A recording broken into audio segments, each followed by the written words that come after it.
जय हिंद दोस्तों, एक बार फिर से स्वागत है आपका हेलो शिक्षा के ऑनलाइन प्लेटफॉर्म पर। दोस्तों एसएससी जीडी एग्जाम 2023 10 फरवरी। सबसे पहले आपको क्लियर कर दूं दोस्तों, आज कोई एग्जाम नहीं था, फिर भी मैं आपके लिए एक स्पेशल सेट, एक ऐसा सेट जिनसे बार बार एसएससी प्रश्नों को पूछ रही है। आज की क्लास बहुत ही स्पेशल होने वाली है दोस्तों, अंत तक बने रहिए। जो भी प्रश्न ऐसे टॉपिक, चाहे संविधान संशोधन हो, चाहे पंचवर्षीय योजना हो, चाहे आपकी जो है राज्यों के मुख्यमंत्री राज्यपाल हों, ऐसे टॉपिक्स को आज कवर करूंगा जिनसे प्रश्न एसएससी हमेशा बना रही है। आपकी अगर एसएससी एमटीएस की, सीएचएसएल की, सीजीएल की या एसएससी की या कोई अन्य परीक्षा है तो नए पैटर्न पर टीसीएस का क्या है फार्मूला, आइए समझने की कोशिश करते हैं और सब सारे जो है एक्स्ट्रा फैक्ट को कवर करते हैं। पीडीएफ भी प्रोवाइड करूंगा, अगर नए हैं तो सब्सक्राइब कर दें, नियमित व्यूअर हैं तो वीडियो को लाइक कर कमेंट में जय हिंद लिखें। चलिए शुरू करते हैं आज की क्लास। पहला देखिए, आपके सामने जो है एक टॉपिक मैंने रखा है दोस्तों। प्रश्नों की तरफ आप ना जाइएगा, विश्लेषण देखिए, एक्स्ट्रा फैक्ट देखिए। प्रश्न तो एक आधार होते हैं आपको नई चीजें बताने का। फिलहाल मैंने यहाँ पर आज आपको बद्रीनाथ, केदारनाथ, गंगोत्री और यमुनोत्री जो है के साथ साथ जो है जो प्रयाग हैं, पंच प्रयाग जिनकी बात करते हैं, विष्णु प्रयाग किसे कहते हैं, बार बार सुना होगा आपने। नंद प्रयाग किसे कहते हैं, कर्ण प्रयाग किसे कहते हैं, रुद्र प्रयाग, देव प्रयाग। ये होता क्या है और प्रयाग क्या क्या मतलब होता है, इनको आज हम समझेंगे। एक प्रश्न एसएससी ने पूछा था, देवप्रयाग में भागीरथी नदी किससे मिलती है? तो देवप्रयाग एक स्थान है। देखिए अब इस प्रश्न का उत्तर अगर आपको ये मैप इस तरह से पता रहता है तो आप लगा लेते उत्तर। अब देखिए देवप्रयाग यहाँ पर है, यह लोकेशन देवप्रयाग का है। अब इधर से भागीरथी नदी होकर के आ रही है यहाँ से। अब यहाँ से देखिए इधर से एक नदी आपकी आगे निकल करके जो आगे बढ़ रही है, अलकनंदा नदी। अलकनंदा यहाँ से चली है और ये ब्लू कलर की अलकनंदा, देखिए कलर हमने वही रखा है जो जिस कलर में इसको लिखा है और वही कलर रखा गया है। तो अलकनंदा नदी आगे बढ़ती जाती है, बढ़ती जाती है और यहाँ पर देवप्रयाग में आकर के भागीरथी से मिलती है। एक प्रश्न विद्यार्थियों के मन में यह आता है कि सर जब दो नदियां मिल रही हैं, मान के चलिए कि इधर से जो है भागीरथी आई और इधर से अलकनंदा आई और कई नदियां इसमें मिलते हुए आ रही हैं, तो जब किस नदी का नाम, जैसे मान के चलिए कि अब इसको थोड़ा सा मैं आपको कैसे समझाऊं, ये देखिए एक नदी मान लीजिए ए है, मान लीजिए, और यहाँ से एक नदी बी है, दोनों आई इधर से और यहाँ पर दोनों का मिलन हो गया और अब एक धारा बन गई और ये आगे बहने लगी। तो कई बार विद्यार्थी ये पूछता है कि दोस्त सर जो है यह जो है किस ए या ए वाली नदी जो है ए मानी जाएगी कि बी मानी जाएगी? आपके मन में यह प्रश्न आना चाहिए और नहीं आता तो मैं आपसे आप जो है प्रश्न करता हूं कि आप बताइए कि ए मानी जाएगी कि बी मानी जाएगी। इसका उत्तर दोस्तों होगा कि जिस नदी की गहराई सर्वाधिक रहेगी, जैसे अगर इसकी गहराई कम है, अगर इसकी गहराई जो है, यहाँ पर गहराई की बात आ जाती है, जो ज्यादा गहरी होगी उसका नाम आगे चलेगा। मतलब अगर बी ज्यादा गहरी है, अगर बी की गहराई ज्यादा है तो आगे जो है बी नदी इसको माना जाएगा, लेकिन ए की गहराई ज्यादा है तो ये माना जाएगा, ये समझेंगे। तो गहराई के परिप्रेक्ष्य में इसको हम नाम को आगे बढ़ाते हैं। क्योंकि देखिए अलकनंदा यहाँ से चली आ रही है, बीच में देखिए आपने नंदाकिनी मिल रही है, पिंडार मिल रही है, लेकिन फिर भी अलकनंदा अलकनंदा करते ही हम आगे बढ़ रहे हैं।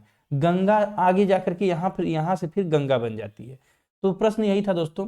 अब गंगा की शुरुआत अगर आप देखते हैं तो देखिए धौली गंगा, तो ये तो देखिए पंचप्रयाग की बात, धौली गंगा यहाँ से निकलती है और अलकनंदा यहाँ से निकलती है। अलकनंदा ज्यादा गहरी है और धौली गंगा कम गहरी है, दोनों आपस में मिलती हैं और विष्णु प्रयाग बन जाता है। क्या बनता है दोस्तों? विष्णु प्रयाग।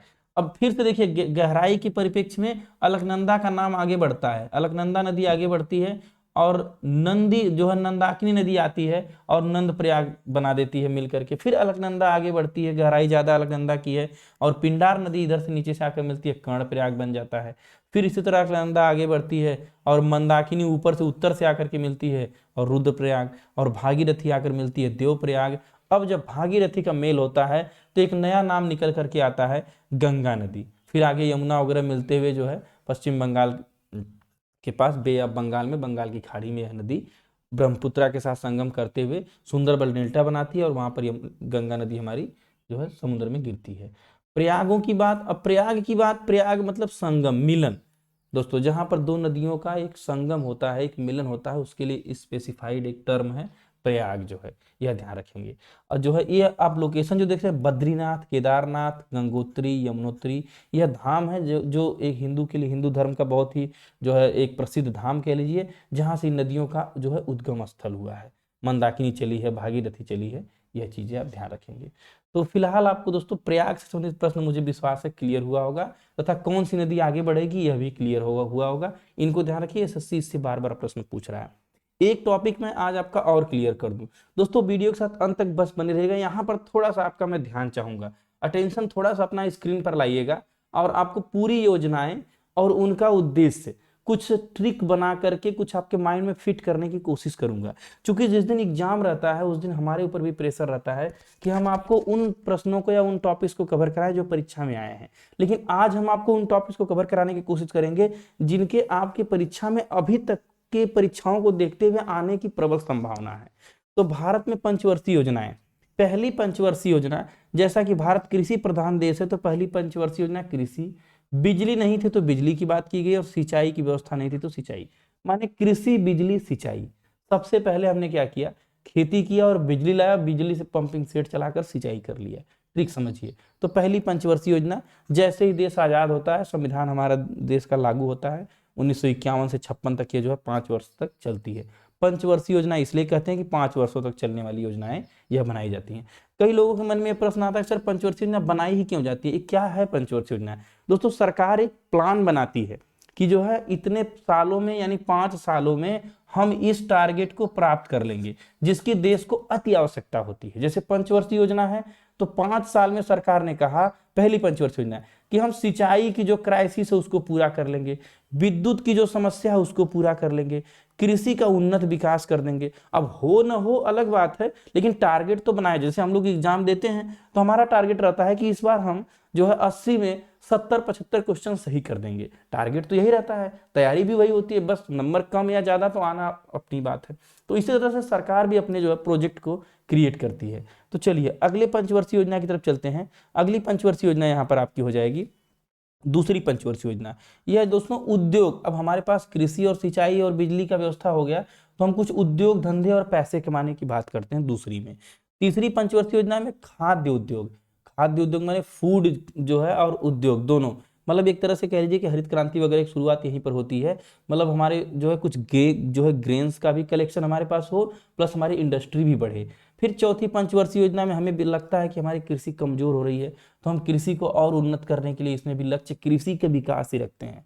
फिर पांचवी पंचवर्षीय योजना में गरीबी उन्मूलन और आर्थिक आत्मनिर्भरता, मतलब यहाँ पर हमारा फोकस रहता है गवर्नमेंट का कि गरीबी जो है लोगों की उसको थोड़ा दूर किया जाए, लोगों के पास कुछ प्रति व्यक्ति आय में वृद्धि हो जाए, और आर्थिक आत्मनिर्भरता, लोगों के पास अकाउंट्स में कुछ पैसे हो, वो जो है इकोनॉमिकली जो है सेल्फ डिपेंड हो।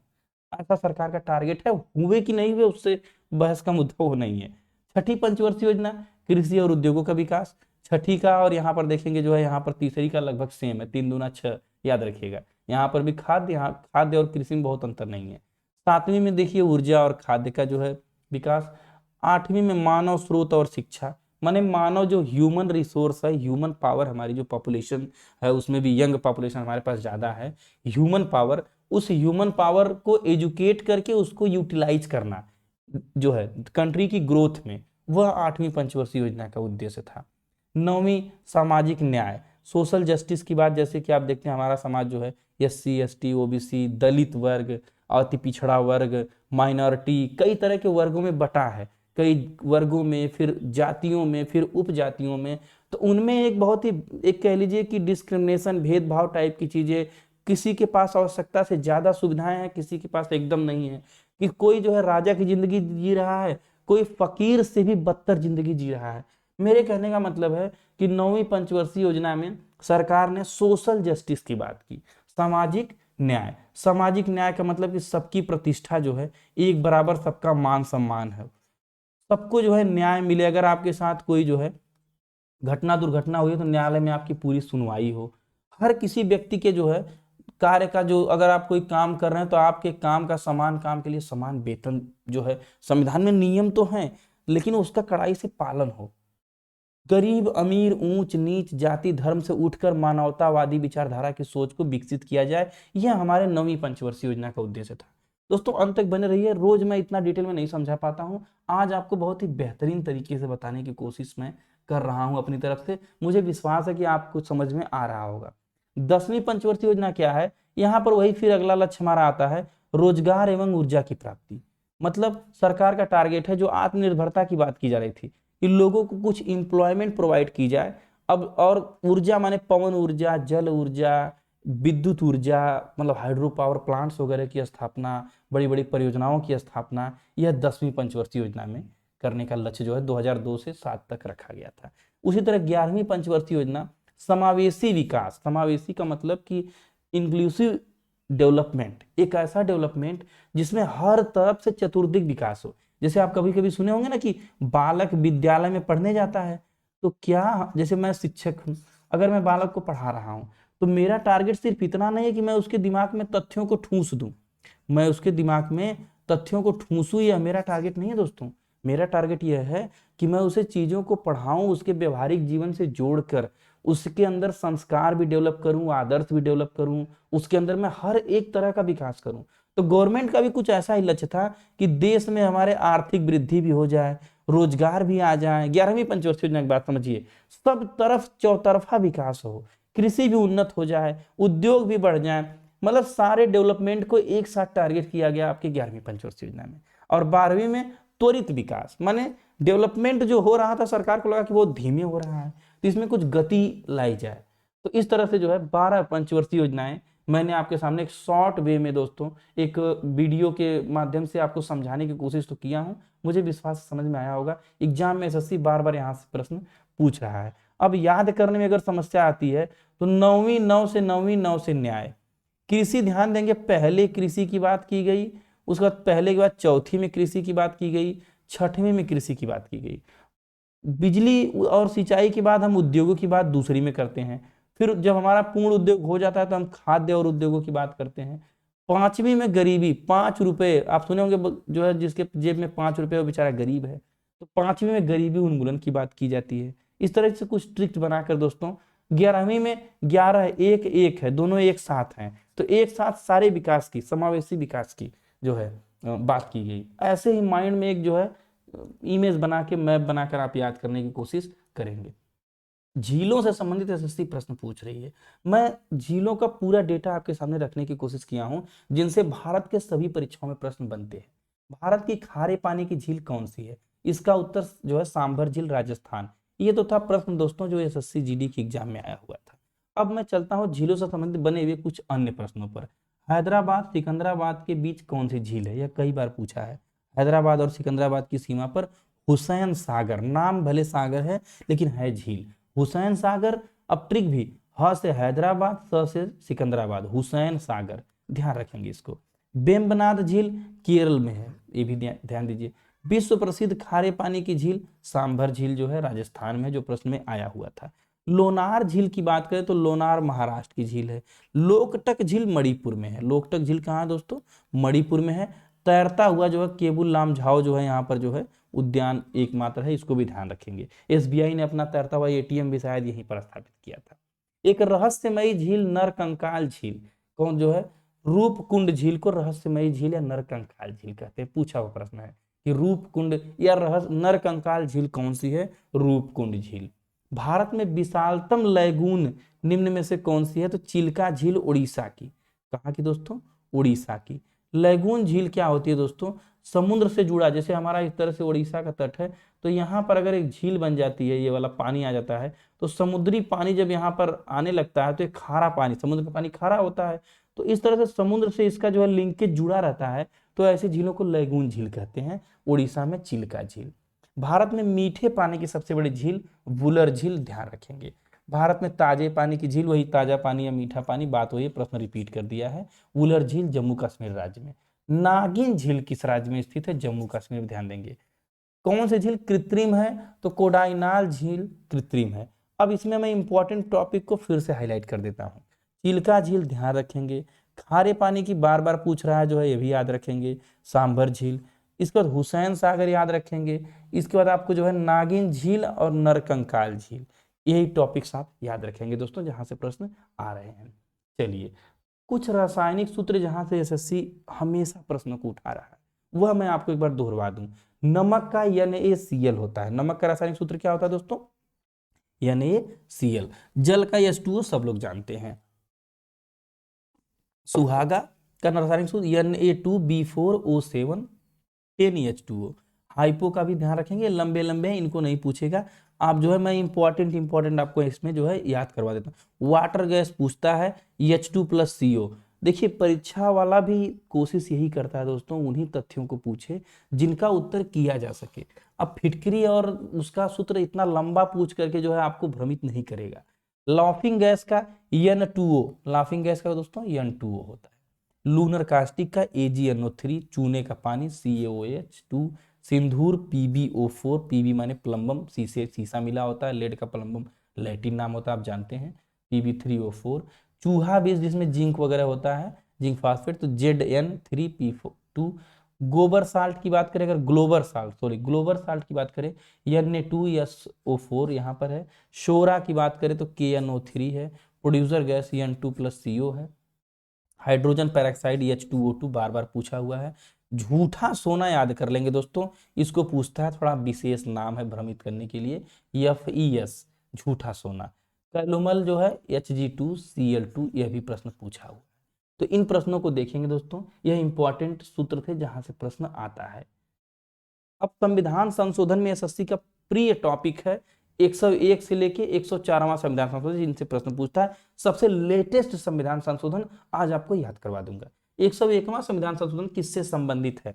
भारत में वस्तु एवं सेवा कर विधेयक जो है, गुड्स एंड सर्विस टैक्स आती है, तो 101 रुपए का कन्यादान यानी 101वां संविधान संशोधन द्वारा आती है, ध्यान रखेंगे।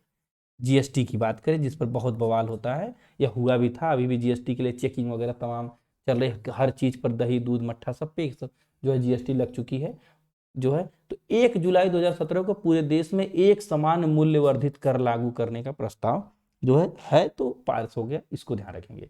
तो 101वां किससे दोस्तों? जीएसटी से। लगे हाथ देख लेते हैं, 102वां की बात करें तो ओबीसी वर्ग आयोग को संवैधानिक दर्जा प्राप्त किया गया। 103वां की बात करें तो सामान्य वर्ग, अब जब ओबीसी को प्राप्त किया गया तो जनरल वालों ने कहा भाई मुझे भी 10% आरक्षण दो, तो इनको भी 10% आरक्षण दिया गया। तो 104वां में जैसे ही सरकार पहुंची 104 नंबर पे, तो कहा कि भैया 104वें में एंग्लो इंडियन, यानी कि ऐसे व्यक्ति जो आंग्ल भारतीय हैं, इनका आरक्षण खत्म करो, ये लोग भारत में बचे ही नहीं है, इनका आरक्षण समाप्त करो। 100वां संविधान संशोधन की बात अगर करें 100 नंबर पे जो है, तो जो है 100वां संविधान संशोधन बांग्लादेश और भारत के बीच जो है भूमि की सीमा से संबंधित संधि हुई थी, इसको ध्यान रखेंगे। एंग्लो इंडियन का प्रश्न कई बार लोग पूछते हैं सर एंग्लो इंडियन क्या है? तो एंग्लो इंडियन दोस्तों आंग्ल भारतीय, अंग्रेज और भारतीयों का मिश्रण समझिए शुद्ध भाषा में। माने जो विदेशी यानी अंग्रेज, यूरोपियन, चाहे फ्रेंच, डच, पुर्तगालीज जो है, ब्रिटिशर्स, ये लोग जब आए तो इन्होंने यहाँ की औरतों से जो विवाह किया, उनसे उत्पन्न संतानों को और उन औरतों को यहाँ पर उसी कंडीशन में जो है छोड़कर चले गए। तो उनकी सामाजिक स्थिति काफी निम्न हो गई, तो उनको भी ऊपर लाने के लिए या उनको भी समाज की मुख्य धारा से जोड़ने के लिए जो है एंग्लो इंडियन का आरक्षण दिया गया। जैसे कि लोकसभा में, राज्यसभा, विधानसभा में सीटों को आप देखते हैं, 2 सीट 1 सीट जो है आरक्षित रहती थी एंग्लो इंडियन की, आपने पढ़ा होगा, वह अब समाप्त कर दी गई 104वां संविधान संशोधन से, याद रखेंगे। तो ये रहे इंपॉर्टेंट संविधान संशोधन जो हाल फिलहाल में हुए हैं, जहां से प्रश्न आ रहे हैं। अब हरित क्रांति का जो है 5-6 प्रश्न आपको रिपीट करवा दे रहा हूं, जहां से प्रश्न बार बार बनते हैं। सबसे पहले तो हरित क्रांति है क्या जान लीजिए। ग्रीन रेवोल्यूशन यानी हरित क्रांति उस टर्म में यूज की जाती है कि कृषि यानी हरी माने हरा, कृषि के विकास में आधुनिकीकरण, कृषि के क्षेत्र में आधुनिक मशीनें, उर्वरकों तथा प्रौद्योगिकियों का इस्तेमाल कर देना, टेक्नोलॉजी का इस्तेमाल कर कृषि को उच्चतर स्तर पर ले जाना हरित क्रांति है।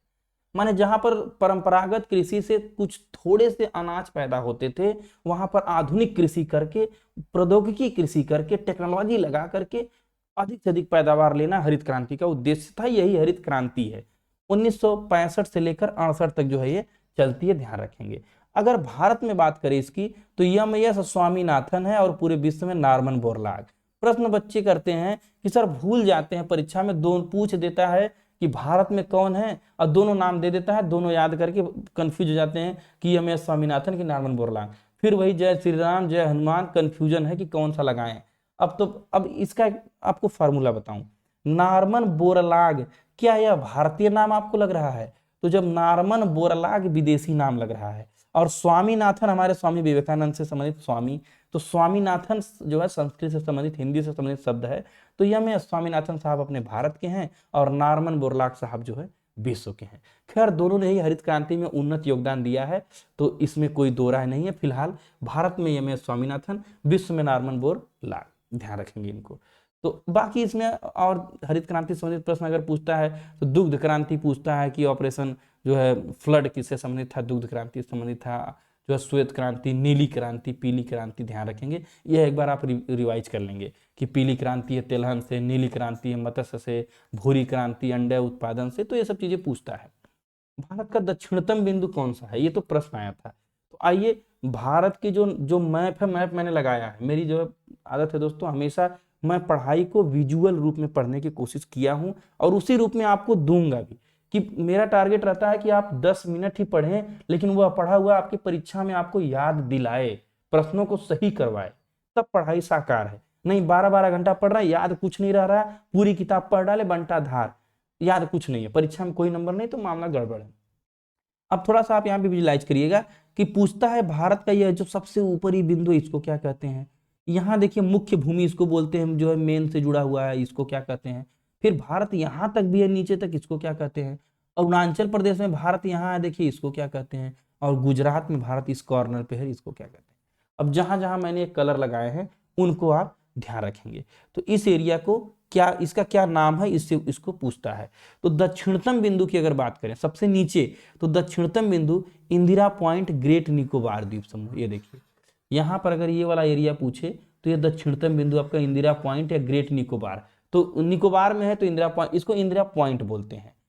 उसी तरह अगर उत्तरी बिंदु की बात करें, अगर सबसे, ये तो सबसे नीचे रहा, फिर ऊपर आप प्रश्न आता सबसे ऊपर कौन सा है, तो सबसे ऊपर जो है इंदिरा कॉल ऊपर है, इंदिरा कॉल जम्मू कश्मीर।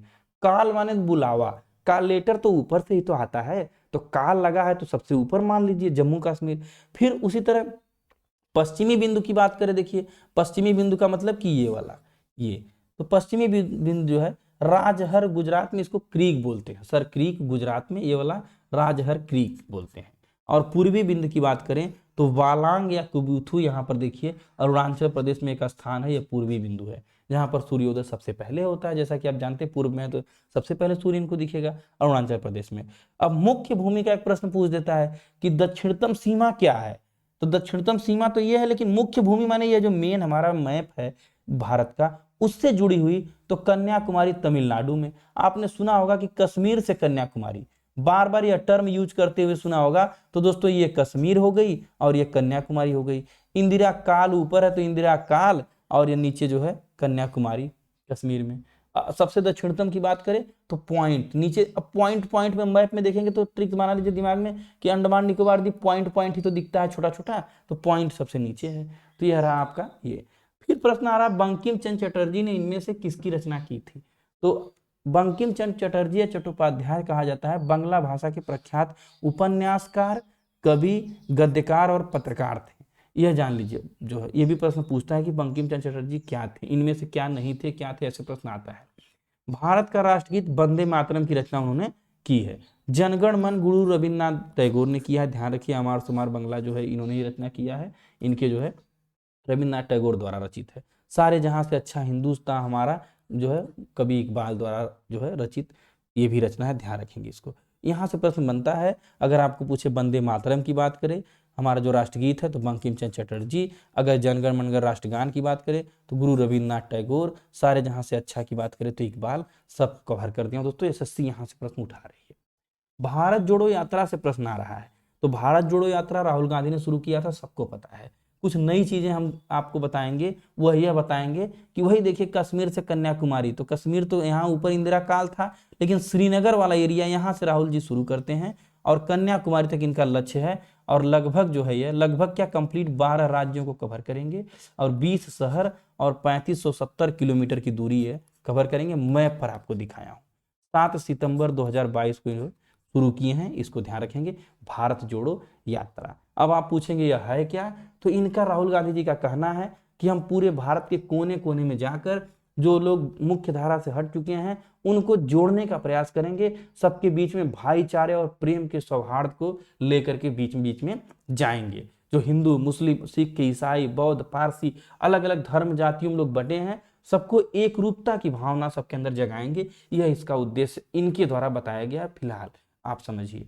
बलुआ पत्थर किस प्रकार की चट्टान से बना है? बार बार प्रश्न आता है, आग्नेय शैल, अवसादी शैल, कायांतरित शैल। एक ग्राफ के माध्यम से बताने की कोशिश करूंगा, पुस्तक से लिया हुआ ग्राफ है, थोड़ा बहुत क्लियर नहीं है लेकिन फिर भी आपको समझाने के लिए काफी है।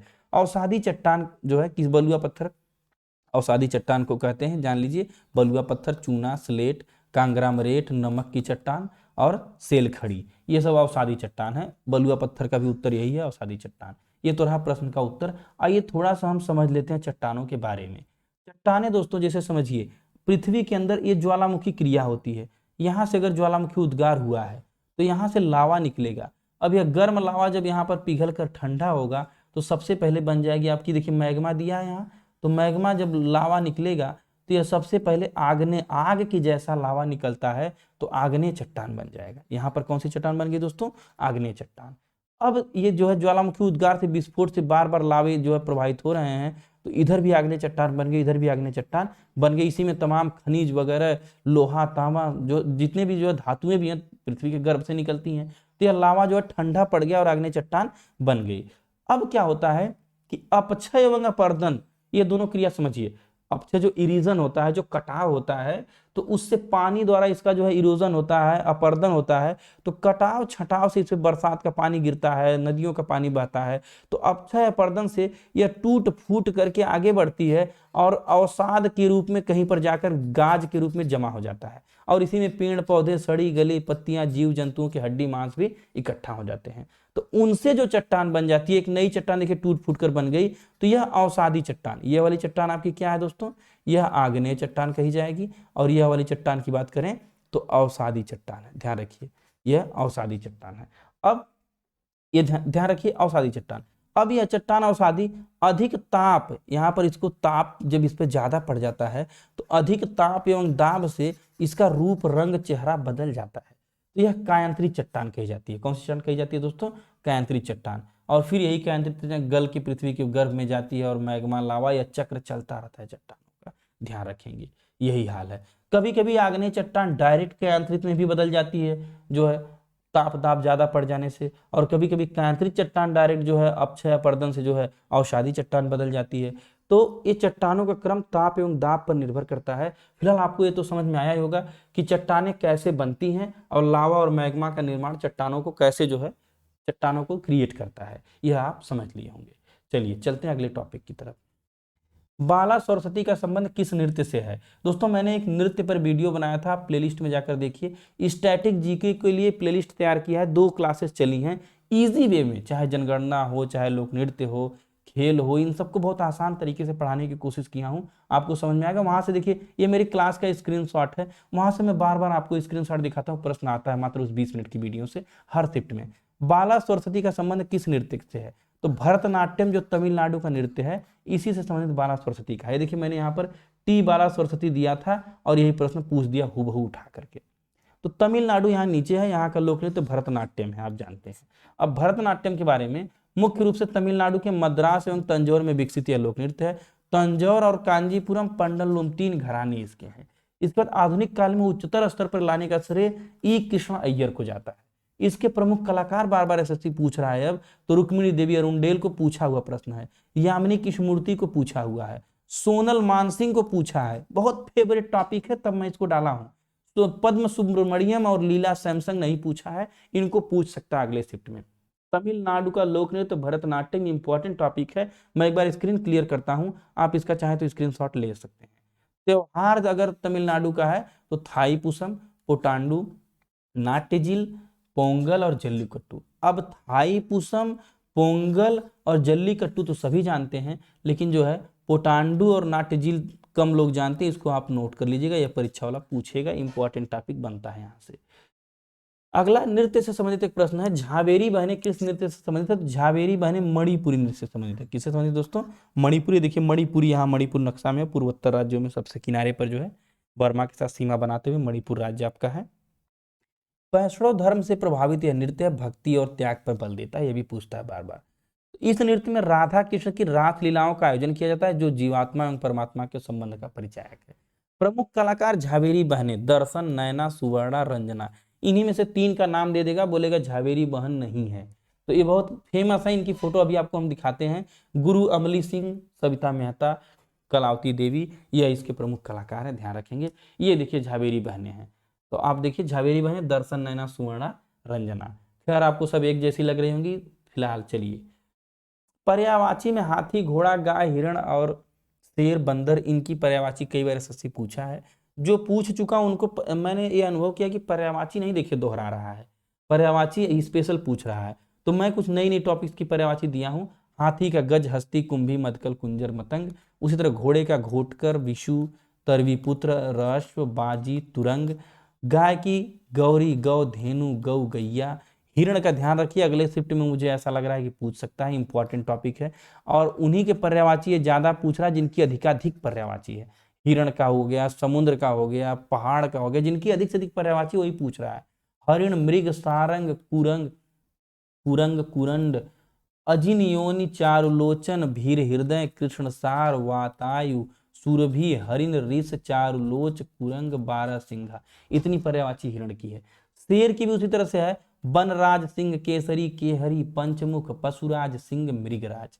बंदर का कपीस, मरकट, शाखा मृग, हरि, वानर, कपिकीस। ध्यान रखिए, पर्यायवाची कई बार कहते हैं आप याद नहीं होता, मैं कहता हूं आसानी से याद हो जाएगा। जब आप पर्यायवाची का संधि विच्छेद कर देंगे तो पर्यायवाची याद हो जाएगी। जैसे कपिधन, ईस, बंदर, हनुमान जी को जानिए। मरकट, बंदर। शाखा मृग माने शाखाओं पर मृग के समान दौड़ने वाला बंदर, शाखा मृग। तो इसी तरह से आप याद करिए पाले। वनराज, तो वन का राजा सिंह है। केसरी, कलर के हिसाब से। केहरी, पंचमुख, पांच मुख माने जाते चारों तरफ दिशाओं। तो इस तरह से एक पशुराज, पशुओं का राजा है। तो इन कुछ मृगराज, मृगों का राजा है, हिरण का राजा, उन पर राज करता है। तो इस टॉपिक को मिला करके याद करेंगे तो पर्यायवाची याद हो जाएगी दोस्तों। एक प्रश्न आता है कोशिका से संबंधित, उसको मैं क्लियर कर देता हूं, बहुत ही स्पेशल ग्राफिक्स के माध्यम से याद हो जाएगा दोस्तों। दोस्तों वीडियो के साथ अगर अभी तक बने हैं तो आप लाइक करिए, कमेंट सेक्शन में जय हिंद जरूर लिखिए, अधिक से अधिक दोस्तों तक शेयर करिए। बहुत स्पेशल क्लास आज की है दोस्तों, फुर्सत में समझा रहा हूं और समझ में जरूर आपको आएगा, मुझे विश्वास है। गाल्जी का, माइटोकॉन्ड्रिया, लाइसोसोम, यह सभी किसका भाग है? तो कोशिका का। कोशिका के कितने भाग है जो परीक्षा में पूछता है? सबसे पहले तो बीच में केंद्रक को रखा है, फिर इसके बाद गाल्जी का है, माइट्रोकांडिया, रिक्तिका वैक्यूल्स होती है, अंतःप्रदेवी जलिका जिसमें जो है फ्लूइड भरा रहता है, तार का है जो कोशिका को एक बॉडी टाइप का शेप, लाइसोसोम देख लीजिए ये है, प्लाज्मा झिल्ली ये है। कोशिका के जो है जितने अंग थे इंपॉर्टेंट मैंने आपको बता दिया, इनसे संबंधित प्रश्न पूछता है। Power house of the cell, कोशिका का पावर हाउस किसे कहा जाता है? The power house of the cell is called the mitochondria. ये ध्यान रखेंगे, तो इसको आप अच्छे से समझ लीजिए। फिर गंगा नदी का उद्गम स्थल पूछता है कि गंगा नदी का कहाँ संगम है, गंगा नदी में कौन सी नदी मिलती है। तो गंगा नदी तंत्र बहुत important river basin drainage system है, इसको मैं एक बार आपको क्लियर कर दूं, देख लीजिए बहुत कम समय में। गंगोत्री से, वही गंगा वाला जो है, गंगोत्री उत्तरकाशी के गोमुख से भागीरथी नदी मैंने बताया था जहां मिलती है तो गंगा बनती है। देखिए भागीरथी मिली और गंगा बन गई। अब संतोपद ग्लेशियर से इधर अलकनंदा नदी निकलती है और इधर भागीरथी, दोनों का मेल देवप्रयाग में होता है जो मैं आपको बता चुका हूं। ये भागीरथी और ये गंगोत्री से इधर जो है संतोपद ग्लेशियर से अलकनंदा निकली। अब ये दोनों जब दोस्तों आगे बढ़ती है, मोटी वाली लाइन गंगा है, देखिए इस तरह से बीच में कई सारी सहायक नदियां हैं। गंगा यहाँ आगे बढ़ती है तो प्रयागराज इलाहाबाद में देखिए इससे जो है यमुना का संगम यहाँ पर होता है, यह ध्यान देंगे। यहाँ से उत्तरकाशी से यमुना निकली है और यमुना का संगम प्रयागराज में गंगा से होता है। यमुना जमुना सरस्वती, गंगा जमुना सरस्वती कहा जाता है, तीनों का संगम। मेनली जो है यमुना जो है प्रश्न में आता है, वो मैप में मैंने दर्शाया है। अब यहाँ आगे बढ़ते हुए जाती है तो यहाँ पर आप देखेंगे एक मोटी नदी, मैंने जो मोटी लाइन में दिख रही है, तो यहाँ पर जो है सांपगो नदी, जिसे ब्रह्मपुत्रा नदी असम से कहा जाता है, तिब्बत में उसका नाम सांपगो है, तो ये ब्रह्मपुत्रा नदी आकर के इससे यहाँ पर मिलती है। अब यह लोकेशन आपका जो है बांग्लादेश का हो जाता है। जब बांग्लादेश में गंगा पहुंचती तो उसका नाम गंगा नहीं बल्कि पद्मा कहा जाता है। तो ब्रह्मपुत्रा जो है जिस पर माजुली द्वीप वगैरह बना है, सबसे बड़ा द्वीप भारत का, तो ये आकर मिल गई और अब इन दोनों की सम्मिलित जलधारा को मेघना नाम दे दिया जाता है, ध्यान देंगे। और यह दोनों सुंदरबन डेल्टा बनाते हुए आपके पश्चिम बंगाल के पास जो है बे ऑफ बंगाल में गिरती है, ये समझिए। इसी में देखिए दामोदर नदी घाटी आकर के मिलती है, हुगली भी है यहीं पर, फिर छोटा नागपुर का पठार वाला एरिया आपका ये पड़ जाता है। और यमुना की तमाम सहायक नदियां हैं, चंबल, सिंध, बेतवा, केन, और फिर गंगा में टोन्स और सोन मिलती हैं, तो ये सहायक नदियां हैं। मैं क्लियर करता हूँ एक बार दोस्तों, आप रोक करके वीडियो को या फिर इसको स्क्रीनशॉट लेकर के फिर से देखिएगा, 2-3 बार आप देखेंगे सब क्लियर हो जाएगा। गंगा की दूरी 2525 किलोमीटर, ब्रह्मपुत्रा की 2900, यमुना की 1310। अगर पूछे सबसे बड़ी भारत की लंबी नदी तो 2525 किलोमीटर गंगा ही है, ये ध्यान रखेंगे आप। बांग्लादेश में इसका नाम क्या हो जाता है? पद्मा। दोनों मिलती हैं गंगा ब्रह्मपुत्र दोनों, तो मेघना कहा जाता है, ये ध्यान रखेंगे। सुंदरबन डेल्टा सबसे बड़ा डेल्टा, गरान वन, ज्वारी वन, डेल्टाई वन, ये सब वहीं पर पाए जाते हैं, इनको सदाबहार वन वहां मिलते हैं। फिर एक पश्चिम बंगाल का टॉपिक आता है, पश्चिम बंगाल राज्य किस राज्य के साथ सबसे अधिक सीमा साझा करता है? तो अब देखिए पश्चिम बंगाल यहाँ पर एरिया, ये वाला मैप है, और इधर देखिए राज्यों के साथ जुड़ा हुआ है। यहाँ देखिए असम के साथ है, यहाँ भूटान है, यहाँ सिक्किम है, यहाँ बिहार है, झारखंड है, उड़ीसा है। तो आप क्लियरली देख पा रहे होंगे दोस्तों कि झारखंड के साथ मैक्सिमम जो है बाउंड्रीज शेयर्ड की गई है इनकी, the maximum boundary shared with the Jharkhand. Clearly आप इसको देख पा रहे होंगे, ज्यादा से ज्यादा बाउंड्री झारखंड के साथ साझा हो रही है। हालांकि पहले बिहार और झारखंड जब एक ही था तो सबसे ज्यादा बाउंड्री जो है बिहार के साथ इनकी थी, क्योंकि अब जो है झारखंड एक जो है बड़ा इधर से एरिया कट गया है, तो ये जो पश्चिम बंगाल झारखंड के साथ सीमा साझा करता है। अगर देश की बात करें तो जाहिर सी बात है बंगाल है, तो बांग्लादेश के साथ सबसे ज्यादा सीमा साझा करेंगे, यह भी ध्यान रखेंगे, यह भी प्रश्न पूछा हुआ है। महात्मा बुद्ध का किस पूर्णिमा के दिन परिनिर्वाण हुआ था? महात्मा बुद्ध से संबंधित कुछ इंपॉर्टेंट टॉपिक आपके सामने है। वैशाख पूर्णिमा के दिन 483 बीसी, घटना बुद्ध का जन्म। अब समझिए महापरिनिर्वाण क्या था? महापरिनिर्वाण का मतलब था कि किस दिन जो है महात्मा बुद्ध को जो है महापरिनिर्वाण की घटना का, उस घटना से तात्पर्य है दोस्तों इनके जीवन में हर घटनाओं का एक अलग अलग जो है नाम रखा गया है। तो निर्वाण समझ लीजिए, अगर निर्वाण की बात करें तो निर्वाण माने इनको ज्ञान की प्राप्ति, महापरिनिर्वाण माने जो मृत्यु यानी देह त्याग की घटना हुए उसे महापरिनिर्वाण कहते हैं। तो बुद्ध का जो जन्म होता है, कमल या साण उसका प्रतीक होता है। महाप्रस्थान यानी घर से निकलने की घटना को महाभिनिष्क्रमण, जब इन्होंने अपना गृह त्याग कर दिया चरना के साथ। ज्ञानोदय जब हुआ तो उसे परिनिर्वाण या निर्वाण कहते हैं, निर्वाण, ये ध्यान रखेंगे।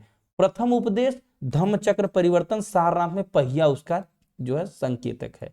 किंतु परिनिर्वाण या महापरिनिर्वाण की संज्ञा मृत्यु को दी जाती है, जिसका चित्र जो है स्तूप के माध्यम से दिखाया जाता है, जो मैंने यहाँ पर आपके सामने कुछ इमेजेस दिखाया भी है। कमल जन्म का प्रतीक, घोड़ा जो है ग्रेट डिपार्चर देखिए महानिर्वाण, फिर इनलाइटमेंट जो है ज्ञान जो है बोधि वृक्ष है, फर्स्ट सेरमन जो है इन्होंने दिया था पहला ज्ञान जो है सारनाथ में धर्म चक्र परिवर्तन चक्र चिन्ह है।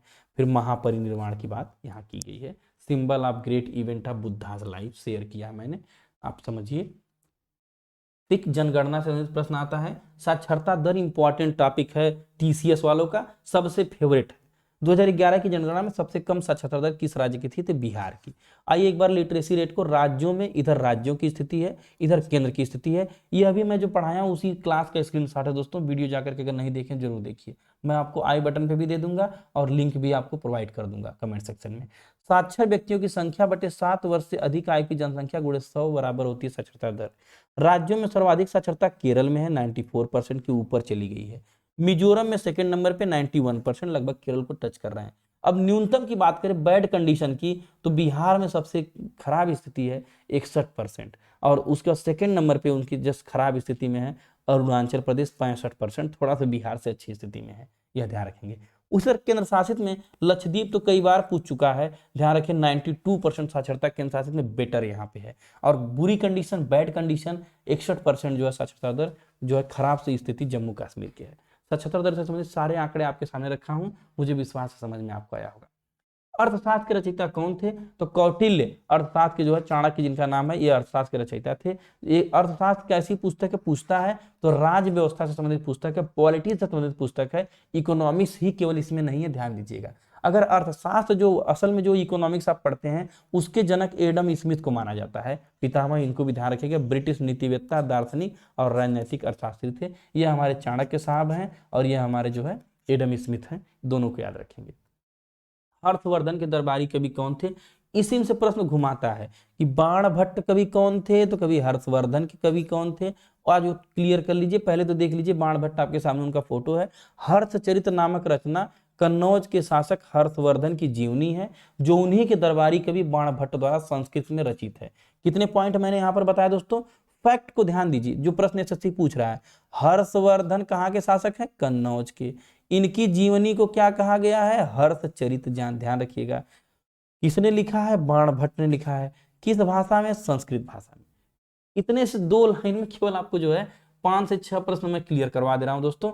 जुड़े रहिए हेलो शिक्षा के साथ, ऐसे इंटरेस्टिंग कंटेंट लगातार प्रोवाइड करूंगा दोस्तों। अगर चैनल पर नए हैं तो प्लीज सब्सक्राइब कर दें, आपका सब्सक्रिप्शन हमें सपोर्ट देता है। वीडियो को लाइक, कमेंट एंड शेयर करें दोस्तों।